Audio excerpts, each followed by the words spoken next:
प्रिय साथियों नमस्कार। कई लोगों के प्रश्न है कि उनको रत्न के बारे में जानकारी चाहिए।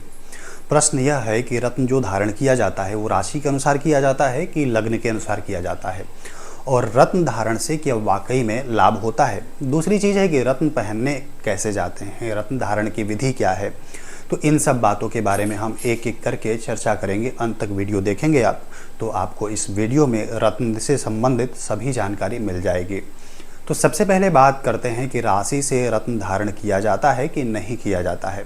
क्योंकि जब हम कई बार ज्वेलरी शॉप वगैरह में जाते हैं तो वे लोग ज्वेलरी शॉप वाले क्या करते हैं कि अपने यहाँ एक चार्ट रखे रहते हैं।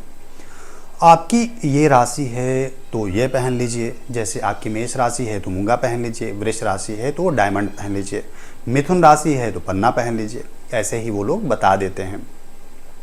या सबसे ज़्यादा इस बात का प्रचार है कि आपको गुस्सा बहुत आता है तो मोती पहन लीजिए।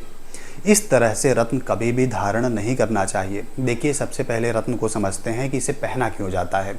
तो जब हमारी जन्म कुंडली में कोई ग्रह हमारे लिए अच्छा है, हमारे लिए वह शुभ फल देने वाला है, लेकिन वो कमज़ोर अवस्था में है, यानी इसे ऐसे समझिए उदाहरण से कि आपका कोई बहुत करीबी मित्र है, बहुत अच्छा मित्र है और वह आपके लिए बहुत लाभ देने वाला है, लेकिन उसके पास पैसा ही नहीं है, ना उसके पास पावर है, शरीर से भी कमज़ोर है, तो वो मित्र आपको कैसे लाभ पहुंचाएगा। ऐसे ही जन्म कुंडली में जब कोई ग्रह आपके लिए शुभ है, अच्छा है और वो कमज़ोर है, अंश में कमज़ोर है, तो वो आपको लाभ कैसे देगा। इसलिए उस ग्रह का रत्न पहनाया जाता है। रत्न धारण से क्या होता है कि उस ग्रह को पावर मिलता है, बल मिलता है, और वह ग्रह आपके लिए अच्छा फल देने लगता है। अब अगर आप कुंडली के ऐसे ग्रह के लिए रत्न धारण कर रहे हैं जो आपके लिए अशुभ है, बुरा फल देने वाला है, उस ग्रह से आपको बुरे फल मिल रहे हैं और आप रत्न धारण कर ले रहे हैं, तो उस ग्रह के पावर में और वृद्धि होगी और उससे आपको हानि होगी। इसलिए हमेशा शुभ ग्रह के लिए रत्न धारण किया जाता है। अब कई लोग क्या करते हैं कि जो महादशा चल रही है, अंतरदशा चल रही है, उसके लिए रत्न धारण करा देते हैं। इस अवस्था में भी रत्न धारण नहीं कराना चाहिए। मान लीजिए कि आपकी महादशा या अंतरदशा ऐसे ग्रह की चल रही है जो आपके लिए अच्छा फल नहीं दे रहा है, उसका अच्छा परिणाम आपको नहीं मिल रहा है। जन्म कुंडली में वह ग्रह त्रिखड़ाय का स्वामी है, मार्केश है, अष्टम भाव का स्वामी है। अब उसका प्रभाव तो पहले से ही आपके ऊपर बुरा पड़ रहा है, उसकी महादशा चल रही है तो, और उसमें आप उस ग्रह के रत्न धारण कर ले रहे हैं तो उसका और ज़्यादा बुरा प्रभाव मिलेगा। इसलिए महादशा या अंतरदशा में भी सिर्फ उसके हिसाब से रत्न धारण नहीं करना चाहिए। अब वही बात आती है कि राशि के अनुसार फिर धारण करना चाहिए कि नहीं करना चाहिए। तो मान लीजिए कि जो आपकी राशि है वो छठे, सातवें, आठवें या फिर द्वादश भाव की राशि हो। राशि का अर्थ हुआ कि जन्म कुंडली में चंद्रमा जिस राशि में बैठे हैं वहीं आपकी राशि होती है। अब मान लीजिए उदाहरण के तौर पर कि आपकी वृष लग्न की कुंडली है और आपकी राशि वृश्चिक है। इसका अर्थ हुआ कि चंद्रमा आपके सप्तम भाव में बैठे हैं। दूसरी बात कि चंद्रमा नीच के हुए, क्योंकि वृष राशि इनकी उच्च की राशि है और उससे सप्तम भाव यानी कि वृश्चिक में उनकी नीच की राशि हुई। अब वृश्चिक राशि है और कोई यह देखकर बताए कि इनको मूंगा पहनना चाहिए, क्योंकि वृश्चिक राशि के स्वामी मंगल होते हैं और मंगल का जो रत्न होता है वो होता है मूंगा। अब कोई इस अवस्था में मूंगा को धारण करेगा तो और ज़्यादा परेशान हो जाएगा। एक और उदाहरण से समझते हैं कि मान लीजिए किसी की सिंह लग्न की कुंडली है और चंद्रमा अष्टम भाव में बैठे हैं, यानी कि वहाँ पर मीन राशि हुई। अब आप मीन राशि के लिए किसी को कहा कि पुखराज धारण कर लीजिए, क्योंकि मीन जो राशि है वो बृहस्पति की राशि है और बृहस्पति का जो रत्न है वो पुखराज होता है। अब आप उस व्यक्ति को पुखराज धारण करा दे रहे हैं तो समस्या और ज़्यादा हो जाएगी, क्योंकि बृहस्पति पंचमेश और अष्टमेश दोनों हैं। अब इस स्थिति में पुखराज उस व्यक्ति को लाभ तो कम देगा, नुकसान ज़्यादा देगा। तो इसलिए कभी भी राशि के अनुसार रत्न धारण नहीं करना चाहिए। अब यहाँ पर हम लोग समझते हैं कि किस ग्रह के लिए कौन सा रत्न होता है। तो सूर्य के लिए माणिक्य होता है, चंद्रमा के लिए मोती होता है, मंगल के लिए मूंगा होता है, बुध के लिए पन्ना होता है, बृहस्पति के लिए पुखराज होता है, शुक्र के लिए हीरा होता है, शनि के लिए नीलम होता है, राहु के लिए गोमेद और केतु के लिए लहसुनिया होता है। अब इसमें कई सारे रत्न बहुत महंगे होते हैं, जैसे माणिक्य हो गया, बहुत महंगा होता है। तो माणिक्य के स्थान पर किसी को सूर्य मणि या फिर लाल मणि उसको बोलते हैं, उसको आप धारण करवा सकते हैं। मोती हालांकि सस्ता आता है और दूसरा मोती जो अच्छा होता है वो बसरा का मोती बोलते हैं या फिर केसी मोती बोलते हैं, ये नेचुरल मोती होता है। ये महंगा आता है। बृहस्पति के लिए पुखराज आता है, पुखराज भी बहुत महंगा होता है, तो उसके स्थान पर जरकन या फिर टोपाज पहनाया जा सकता है। शुक्र के लिए हीरा होता है जो कि बहुत महंगा होता है, तो उसके स्थान पर व्यक्ति को ओपल पहनाया जा सकता है। ओपल भी महंगा होता है, तो फिर उसके स्थान पर सफ़ेद हकीक पहनाया जा सकता है। शनि के लिए नीलम होता है, ये भी बहुत महंगा होता है, तो इसके स्थान पर व्यक्ति को नीली पहनाया जा सकता है, या फिर अच्छे से कहीं शुद्ध नाव के कील मिल जाए, या फिर अंगूठी जो है काले घोड़े की नाल की मिल जाए, तो उसको आप धारण करवा सकते हैं। ये भी बहुत अच्छा फल देता है। बुध के लिए पन्ना धारण करते हैं, उसके स्थान पर हरा हकीक या फिर ओनेक्स धारण करवा सकते हैं। राहु के लिए गोमेद आता है और केतु के लिए लहसुनिया होता है। ये सस्ता भी आता है और अच्छा भी होता है। तो इस तरह से रत्न के स्थान पर उपरत्न धारण करवा सकते हैं। अब दूसरा प्रश्न है कि रत्न आखिर पहने कैसे, तो उसमें देखना होगा कि आपकी जन्म कुंडली में शुभ ग्रह जो आपके लिए अच्छा फल दे रहे हैं वो कौन कौन से हैं। तो सबसे जो शुभ ग्रह होगा आपकी कुंडली में वो आपका लग्नेश होगा। तो इसमें आपको देखना होगा कि आपका जो लग्नेश है, यानी कि लग्न के स्वामी, वो किस भाव में बैठे हैं। आपके लग्नेश अगर लग्न में है, चौथे भाव में है, पंचम भाव में है, नवम भाव में है, दशम भाव में है, एकादश भाव में है, तो आप उनके लिए रत्न पहन सकते हैं। लेकिन उसमें ध्यान देना होगा कि लग्नेश आपके कमज़ोर हों। हालांकि बली भी होंगे तब भी रत्न धारण करवा सकते हैं, उसका नुकसान नहीं होगा, लेकिन कमज़ोर ग्रह के लिए पहनाएंगे तो वो ग्रह मजबूत होंगे।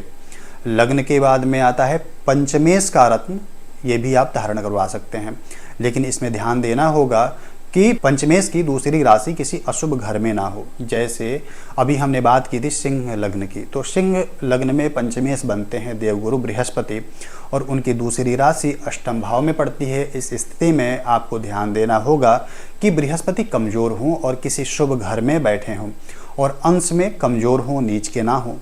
तो वहाँ पर एक स्थिति देखनी होगी कि रत्न धारण करने से उस व्यक्ति को कोई नुकसान तो नहीं हो रहा है।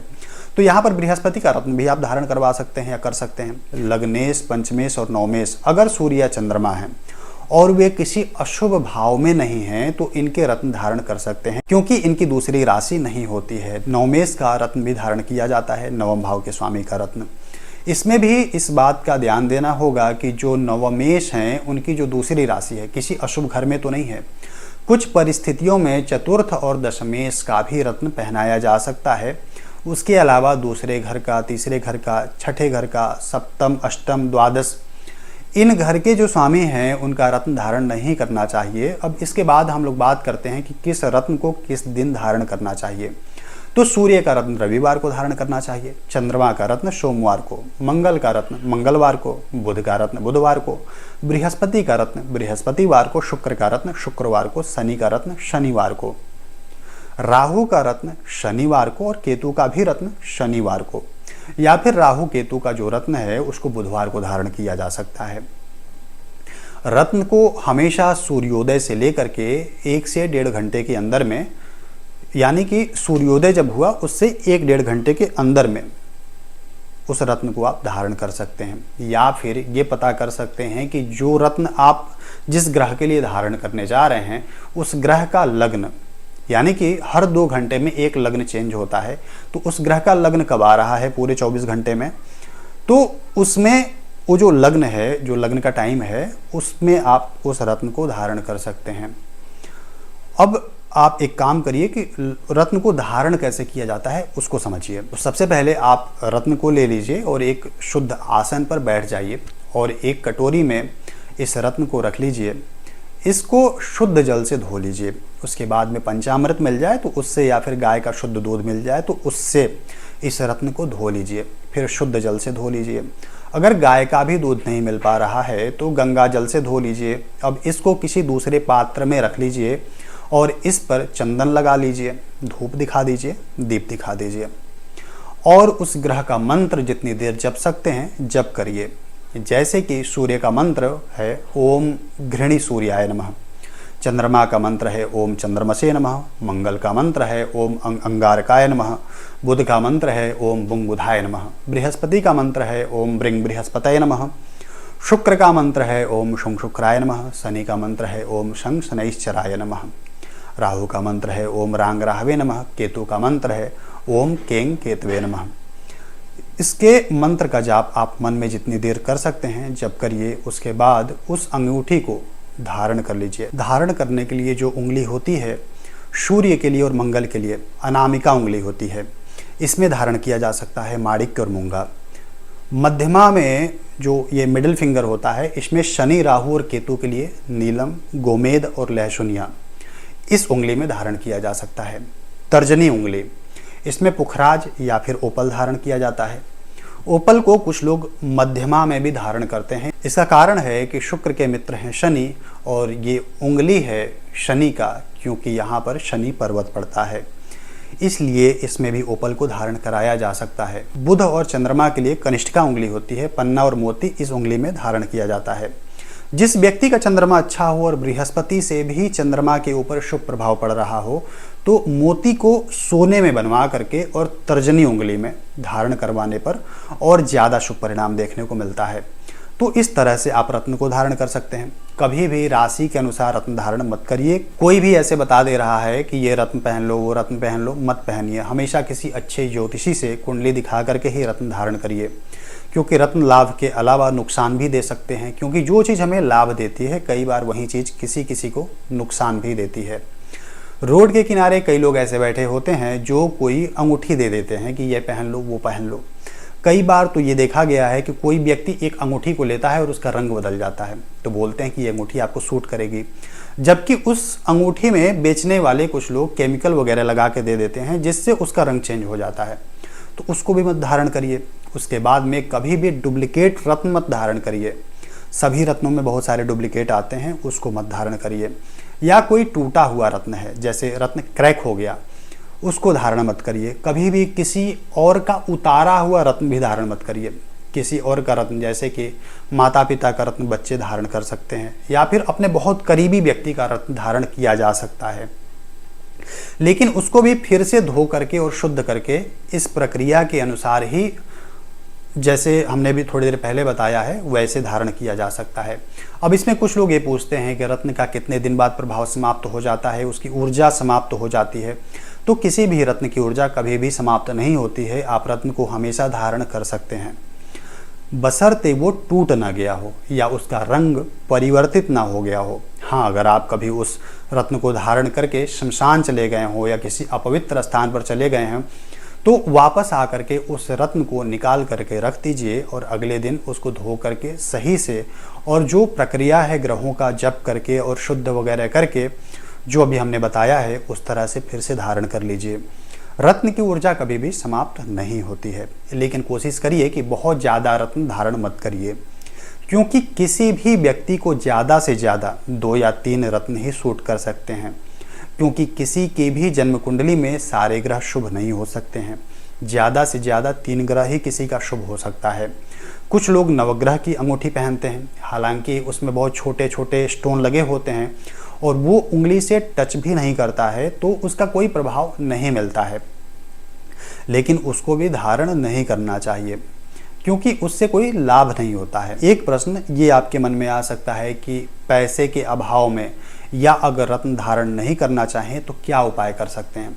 तो आप उस ग्रह का प्रतिदिन जप कर सकते हैं, उस ग्रह का दान कर सकते हैं, या रत्नों के स्थान पर कुछ पौधे के जड़ धारण किए जाते हैं, उसे आप धारण कर सकते हैं। आप ग्रह की शांति के लिए ईश्वर की आराधना कर सकते हैं। हमेशा दूसरों की भलाई करिए, उससे भी आपको ग्रह दोष से मुक्ति मिल जाती है। आशा करते हैं कि आपके लगभग सभी प्रश्नों के जवाब मिल गए होंगे। आपके मन में कोई अन्य प्रश्न हो तो उसे कमेंट में आप पूछ सकते हैं। वीडियो कैसा लगा उसके बारे में आप कमेंट में बता सकते हैं। कोई समस्या है तो उसके लिए जो ऊपर व्हाट्सएप नंबर दिया गया है उस पर आप अपना प्रश्न व्हाट्सएप कर सकते हैं। चैनल पर अगर नए हैं तो इसे सब्सक्राइब कर सकते हैं। वीडियो पसंद आया हो तो इसे लाइक करके अपने सभी जानने वालों को शेयर कर सकते हैं। धन्यवाद।